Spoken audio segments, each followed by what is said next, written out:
المتحرش ده قبل ما يبقى مجرم هو اصلا كان ضحيه.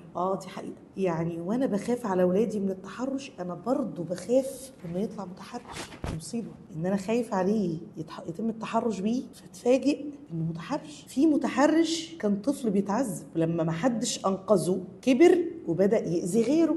الحقيقة بقى ان احنا محتاجين نوقف مصانع انتاج المتحرشين الجدد، يعني نجفف منابع انتاج المتحرشين. يا جماعة لو الاسرة اهتمت وركزت وخدنا بالنا من كل فعل بنعمله مع اولادنا معناه ايه في المستقبل وهيترجم في ايه في الكبر، يعني هيفرق قوي قوي في اللي احنا بنعاني منه في المجتمع. اي متحرش يا جماعه هتلاقوا في الملف بتاعه تفكك اسري، انعدام احتواء، ضرب وساديه، خزي جنسي مبكر، جهل، حرمان، اضطهاد مشاعر. متخيلين الكوكتيل؟ كوكتيل. هو اتأذى لدرجة إن مبقاش يصعب عليه حد، اتأذى لدرجة إن أنا مش هبقى لوحدي بقى، يلا بينا. فتبدأ تتحول الإساءات إلى سلوك جنسي مشوه. لو خدتوا بالكم من وسام اللي في المسلسل وهو بيوصف لمامته وبيلومها إن هي هربت من علاقتها بباباه وسابته هو، وهو بيقول لها سبتين الراجل سادي ما بيتكلمش غير بإيديه، بيضربه طول الوقت بسببه من غير سبب. فين الناس اللي بتقول إحنا اتضربنا وطلعنا كويسين؟ مفيش حد اتضرب وهو صغير وتم اضطهاده وطلع كويس.